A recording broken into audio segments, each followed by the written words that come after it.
Hey guys, welcome to the channel. I'm Amanita Dreamer. If you're new here, welcome. So in this video we are going to talk about the real history of Santa Claus. And when I was researching this, everything always said that it started with the saint, St. Nicholas. And I had a feeling it went a little further back than that, so I kept on digging. And it's really interesting. It goes all the way back to Norse mythology. It starts with Odin. So Odin lives in Asgard, which is a frozen world in the north. That's the first similarity. He was pulled in a chariot by animals that could fly, which is pretty common in Norse mythology. That's the second similarity. And then he had helpers. The way Santa has elves, Odin had two ravens, and they would fly out and watch over the people and report back those who were good and bad. So clearly we are dealing in early history here. And so we also know, and we have archaeological evidence of the history of shamanism. And we have that all over the globe. But in the northern hemisphere, we have archaeological evidence of shaman from northern Asia and Siberia, northern Europe, and North America.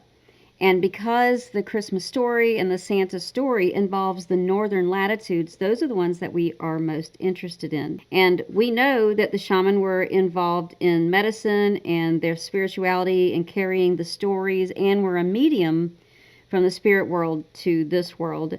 And we have archaeological records showing shaman depicted with mushrooms over their head, showing that they traveled with mushrooms. They were the purveyor of the psychedelics and spiritual travel. And so it makes sense that because they are the medicine people but also have the spiritual ties, that mushrooms would be part of denoting who a shaman was and wasn't. And since my channel is devoted to a mushroom, one of the most iconic, this is why I'm actually making this video.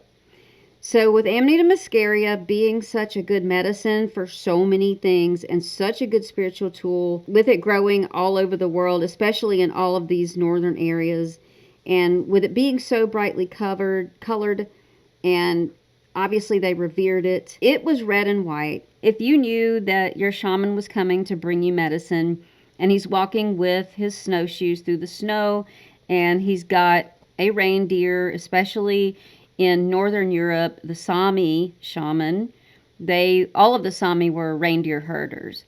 And so it would make sense then that they would pile up their sled and it would be pulled by a reindeer to help deliver medicine to people that were stuck, that were snowed in. And because the snow would be piled up so high and they're walking in their snowshoes, then they can easily walk right up to the roofs of houses and drop things down through the smoke hole, or what today we would call a chimney. And then it would make sense then if you were the recipient of this medicine and you needed to get something to someone else, you would say, hey, are you going to visit so-and-so tonight? And he's like, yeah, we're headed over there next. Oh, great. Can you please take them this baked good that I made for them as a gift? And Santa would be like, of course. And so he's sort of the delivery guy, bringing gifts and delivering things and sort of bringing the community together because they're snowed in and they can't get out. So we're going to move here into the early years of the Catholic Church, and this is where St. Nicholas actually comes into play. So around the 300s is when we have record of a Catholic bishop, and he eventually became the St. Nicholas. But he was a bishop in the Catholic Church, and he was from Turkey, and he was famous for gifting things to people that he knew had needs. He would find those things and bring them to people. But of course, his deeds got more and more grandiose and eventually kind of not real. But he was dearly loved in his church for the deeds that he did. And the tales grew larger and larger, like he brought 3 children back from the dead, stuff like that. So it's not uncommon then for someone that was that loved, who was a bishop in the Catholic Church then, to be raised to sainthood. And the way that happened is a church, well, in Greece, they gathered the money together to build a church there in his name, and that sort of created his sainthood for him. But he was so revered, and the tales of him grew and spread around Europe, so that eventually by the 500s, he had a pretty large cult following. So here's where I think we have the biggest connection between St. Nicholas and Santa Claus. The Dutch did this, and they liked him so much they made him their patron saint. And the Dutch word for saint is Sinter, and then the Dutch word for the surname Nicholas is Claus, Sinterklaas. And they made him the patron saint of children, and the custom was that Sinterklaas would come at night and put money in children's shoes. So the 1800s is when everything really starts to change. Up until then, everything was pretty much isolated pockets of paganism and partying and debauchery and celebration, and then pockets of Christianity and sainthood and piousness and celebrating Jesus's birth. And so at the beginning of the 1800s, so when Washington Irving published A History of New York, he had described this jolly old Dutch man who he named Santa Claus, and he was the first person to describe him as having a pipe and laying a finger on the side of his nose, flying over rooftops, going down chimneys. But this was written. There were no pictures. So that was in 1809. And so 15 years later, Clarence Clement wrote the famous "'Twas the Night Before Christmas." And we think it's a book, but actually it was a poem when he wrote it. So at this point, we only have two different people writing about this person now that they're calling Santa Claus and sort of embellishing the story and adding to it. And of course, he called him Saint Nick. Clarence Clement called him Saint Nick. And this was in 1823. In 1850, Jan Shankman writes a book called Saint Nicholas and His Servant. And it is the first known written modern connection of him to children and arriving flying. But he flies on a horse. And he has a slave, Black Pete.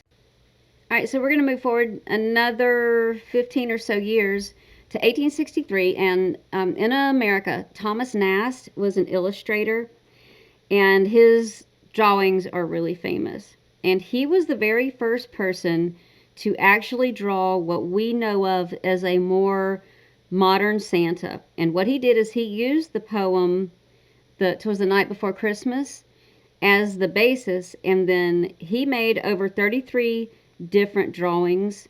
So let's move up to 1931 now. It's been about 50 years. And this is when we see the Coca-Cola Santa Claus. And this is the one that most of us are aware of and know about today. Coca-Cola commissioned the drawing from a guy named Haddon Sundblom, and he was American, but his parents were immigrants from Sweden and Finland. So of course, he grew up with that idea of the shaman and the Norse mythology. So he said that he used a self-portrait as far as his body size goes. But then he also pulled on the red and white then from the Coca-Cola company, which also fit in nicely with the red and white from the Finnish, the Swedish, the shaman, that would wear the red and white that resembled the Amanita muscaria mushroom. And this Santa had a twinkle in his eyes, and he was jolly. He had the rosy red cheeks. He was a warm and happy man because he drank Coca-Cola. So 15 years later then, the Miracle on 34th Street came out, and that was in 1947, and this is the beginning of the commercialization of Santa Claus. This, the store used him to sort of help draw in customers. They could actually meet Santa Claus. And that sort of started a tradition commercially for shopping centers that wanted to sort of compete around Christmas time and make more money and get more people in. And that was the beginning of the tradition of meeting a Santa Claus. And then with the rise of malls in the late 70s and early 80s, of course, they had adopted that and started putting Santa in the mall. So why does Santa live at the North Pole? And this I found actually really interesting. So remember the poem of The Night Before Christmas, and remember that Nast was the one who actually was the first one to start drawing Santas back in the 1800s. Well, what was going on at the time in the 1840s and 50s is, keep in mind, we still had not mapped the entire globe, and we hadn't mapped the North Pole. And so from the 1840s through the 1850s, there were a lot of expeditions to the North Pole, but they were all failing. And so the North Pole still remains sort of this magical, fairy, mythical kind of land. And so Nass chose to put his Santa at the North Pole to make it more magical. What makes me happy today is with the internet, we are all connected and we get to learn from each other all of our different traditions and how we celebrate this time of year and what we tell our children about a mythical person that may come at night in a magical way and bring treats and gifts. Or if they're not a mythical person, if they're just you, but you're beautiful and magical. However we do this, however we celebrate it, I think it's beautiful that we find out where we all came from, where these traditions came from, and that we can start to adopt traditions maybe from our genetic past and from our ancestry and learn more about it. Merry Christmas. Happy solstice. Happy New Year.